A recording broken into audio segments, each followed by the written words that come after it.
97.3 Cairo FM weekend.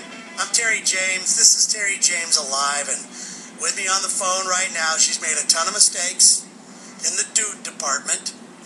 Hell, she's made a lot of mistakes in life, basically. And we got her on the phone right now. Monica Sarley, a brand new book called Men-ipulation. How you doing, Monica? I'm great, Terry. All right. It's great to have you on, and I know you weren't offended when I said you made a lot of mistakes. Not at all. Now, I'm human. At what age? Are you still making mistakes, by the way?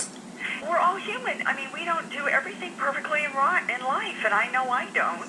Yeah, it's weird. I was talking on the show earlier today about the fact that, being grounded and kind of being in tune with yourself. Mm-hmm. And when I find myself being a little disheveled or a little whatever it is, I find myself making bad decisions, saying bad things to people, doing stuff. And I'm an old guy, man.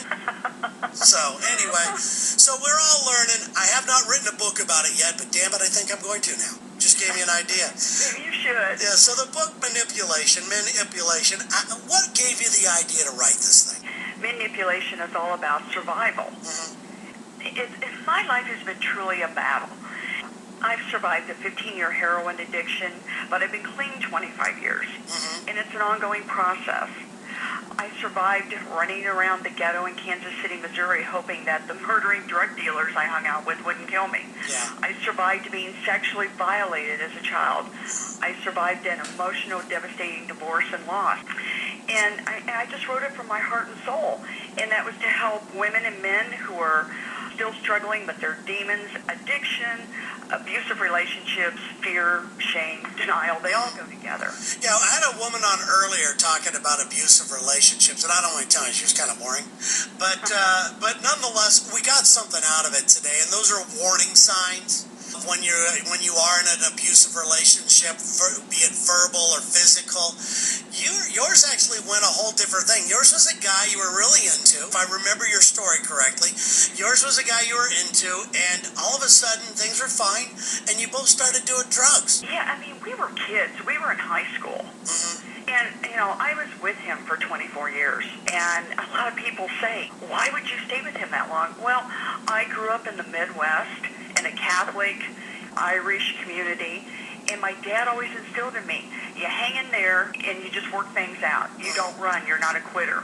Yeah, I think that's horrible advice sometimes, because sometimes you really got to cut bait. Yeah, and it's, and I also grew up, my parents were alcoholic. Cards were kind of stacked against me.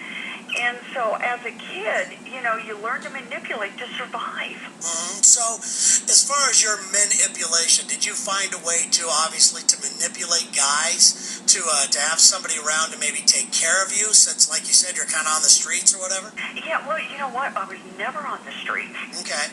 Never. My ex-husband was a trust fund baby. Mm-hmm. So we had a lot of money. Yeah. That was never... Sometimes that's a big issue, actually. Sometimes that is the problem.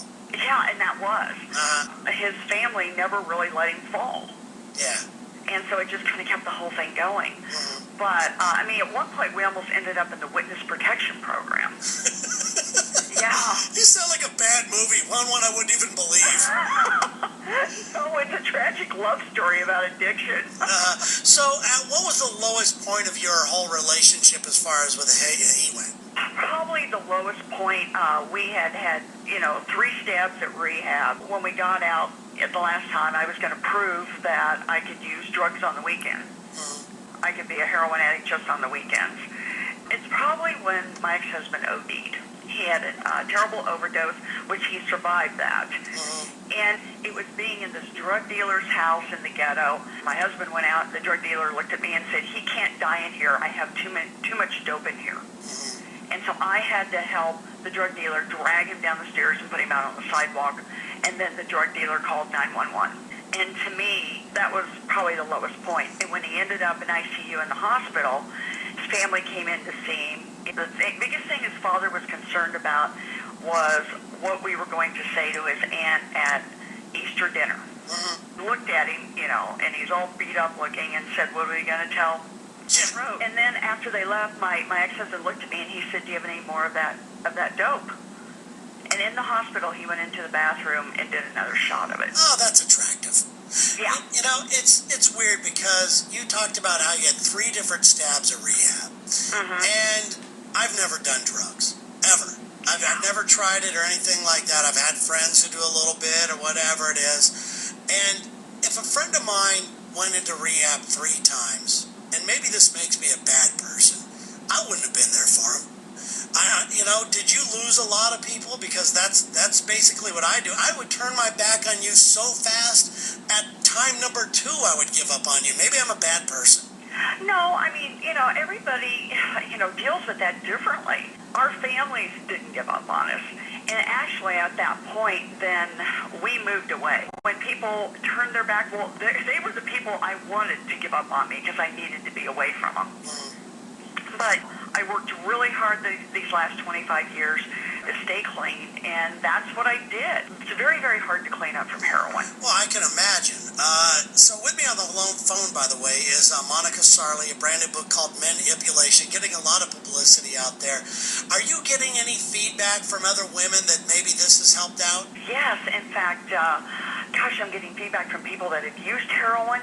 I'm getting people that are writing me on Facebook and through my email saying that their child was using heroin. I actually had a young girl track me down that I've been friends with for about a year now, that just, because, we've been promoting this for a while.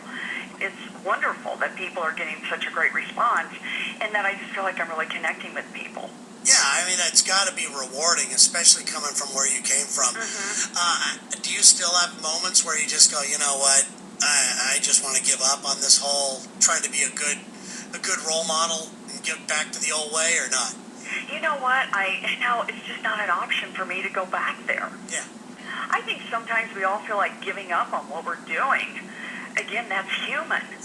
But to go back to that, absolutely not. I mean, I don't even drink alcohol.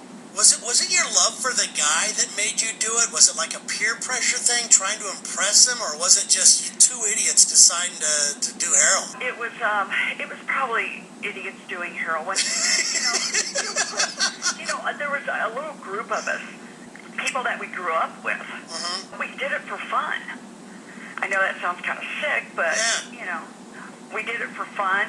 We were both kind of genetically set up with both having alcohol addiction in our families and money. Yeah. God, that's horrible. Yeah. Now, is the book Manipulation, is it all about just trying to beat it, or is it a memoir about your life, or what? Yes, it is a memoir about my life. Okay. And what is the main focus or the main thing you're trying to get across? Because I've always wondered about memoirs and how people do them and what makes people decide to do them. And was you deciding to do it, was it just to get a message out to help save people, or was it just because you wanted money, or is it just what? Yeah, well, of course I'd love to make, a lot of money on this book. That would be fantastic. But again, it's just about trying to connect with people who are still trapped in their darkness, and just to show that it's all about choices. It's about making the right choices. Because I really believe if you can make right choices, it leads to better self-esteem and peace and happiness.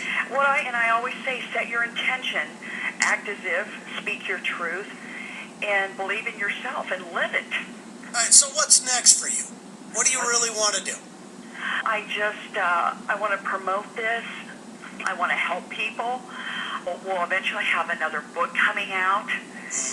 I mean, also to entertain people. I mean, when people read my book, they say, oh my God, I cried, I laughed, because there is a real dark, humorous twist to it. And, like Pulp Fiction and stuff, because I'm into it then. It's dark and dangerous. You don't go down in the room with a gimp or anything, do you? Oh, God, no. Okay, just wondering. No. Damn it. I've seen pictures of you. You're very attractive, and I was kind of hoping that to be the truth.